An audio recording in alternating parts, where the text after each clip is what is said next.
Bonjour à tous, ici l'équipe de Sabre Galactique.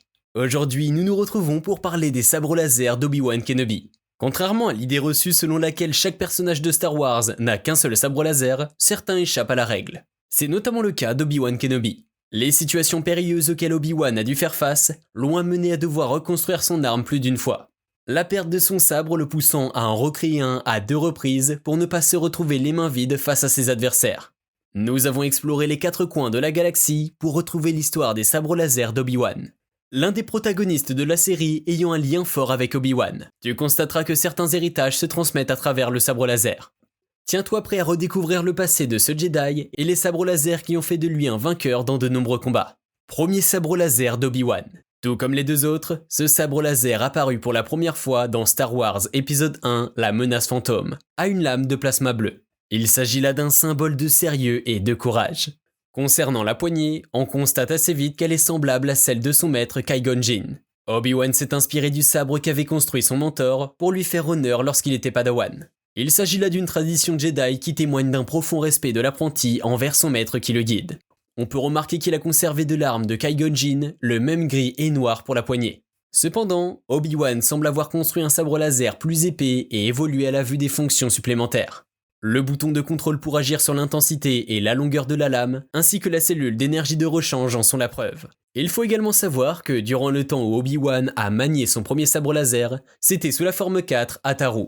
Il s'agit de l'une des formes primordiales considérées comme étant la voie de l'agression. Cette dernière mise sur l'enchaînement de mouvements et la vitesse pour porter des coups très offensifs et répétés. On y retrouve beaucoup de sauts et de déplacements acrobatiques en tout genre. Cependant, la maîtrise de cette forme requiert beaucoup d'endurance. Il semblerait que cela n'ait pas posé de soucis à Obi-Wan. Par contre, il y a bien une problématique qu'a rencontré Obi-Wan avec ce sabre laser.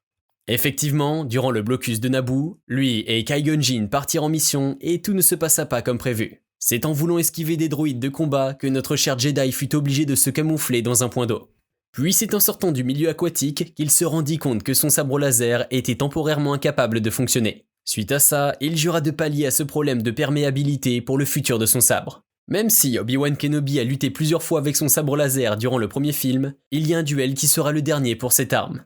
En effet, lorsque Darth Maul, sous les ordres de Palpatine, se battra face à Qui-Gon Jinn et Obi-Wan, il tuera le maître Jedi puis enverra le sabre laser du Padawan dans un trou abyssal sur Naboo. Heureusement pour lui, il récupéra le sabre laser de son mentor par le pouvoir de la Force pour donner un coup mortel au Sith et vaincre le légendaire double sabre laser de Darth Maul. Second sabre laser d'Obi-Wan. Le second sabre laser d'Obi-Wan a un aspect similaire au précédent afin de prolonger la marque de respect qu'il témoignait pour Qui-Gon Jinn. Cela reflète une fois de plus la volonté de tenir ses engagements qu'a toujours montré Obi-Wan Kenobi, à l'image de son maître. Son design est d'ailleurs tellement semblable au précédent que certaines théories affirmaient que le Jedi avait récupéré l'arme jetée sur Naboo. On apprendra dans la bande dessinée Obi-Wan et Anakin que son utilisation initiale se fit au cours de la mission sur Carnelian 4, soit 3 ans après avoir perdu son sabre laser original. Concernant la trame de la première trilogie, c'est lors de Star Wars épisode 2, l'attaque des clones, que le second sabre sera brandi. À ce moment-là, Obi-Wan est devenu chevalier Jedi et a comme élève Anakin depuis peu. Cette fois-ci, Obi-Wan Kenobi délaissera la forme 4 Ataru pour laisser place à la forme 3 Soretsu. Ce style de combat défensif se base principalement sur l'exécution de parades. Certains voient dans cette forme l'expression d'un modèle de duel qui se veut pacifique. Obi-Wan aura choisi cette voie car il est persuadé que l'aspect protecteur de cette forme était ce qui manquait à son maître pour éviter d'être transpercé par Darth Maul. Lorsqu'Obi-Wan construisit ce sabre laser, il apprit de ses erreurs précédentes et régla l'aspect étanche de l'arme. Effectivement, cela se confirmera une fois qu'il combattra face à Boba Fett sur la planète Kamino. Le combat faisant rage sous la pluie et le sabre laser tombant dans des flaques d'eau, il aurait auparavant été inutilisable. Or, ce n'est pas le cas quand Obi-Wan voit Boba Fett s'enfuir en vaisseau, puisqu'il sort la lame de son sabre sans difficulté. Ce clin d'œil à l'épisode précédent prouve que le Jedi Obi-Wan a su s'améliorer et combler les lacunes de l'arme grâce à des options supplémentaires. Tout comme son premier sabre laser, il le perdra à cause d'un antagoniste avant la bataille sur la planète Geonosis. Il s'agira cette fois-ci du Count Dooku qui réquisitionnera le sabre laser d'Obi-Wan après l'avoir capturé. La relique n'ayant jamais été retrouvée entre les mains du chevalier Jedi. Ne pouvant pas combattre à nu, le Jedi Nick Anastasu passera un sabre laser de remplacement à Obi-Wan afin qu'il participe au début de la guerre des clones. Troisième sabre laser d'Obi-Wan. Jamais 203, Obi-Wan Kenobi se lança donc dans la confection d'un dernier sabre laser possédant une fois de plus un Crystal Kyber bleu. À ce moment-là, il était déjà devenu maître Jedi. L'ultime arme apparaîtra pour la première fois dans Star Wars épisode 3, La Revanche des Sith, et intriguera le public en raison de son apparence inédite.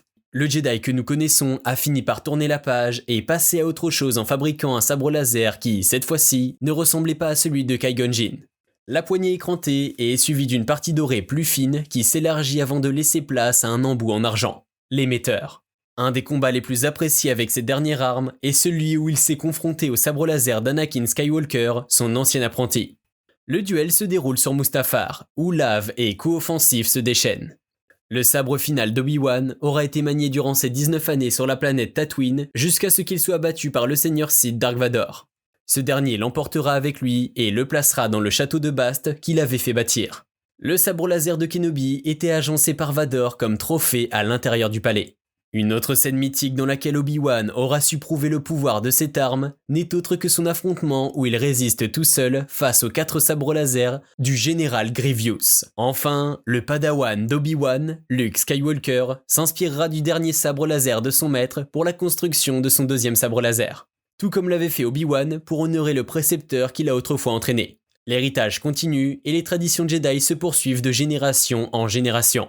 Si vous avez eu un faible pour les sabres laser d'Obi-Wan, nous vous recommandons notre modèle Legendary, inspiré de la conception du premier et second sabre d'Obi-Wan. Il saura embellir votre collection et vous satisfaire si vous êtes à la recherche d'une arme fictive à l'image de Maître Kenobi. Cliquez sur le lien en description pour le découvrir, ainsi que tous nos autres sabres laser réalistes.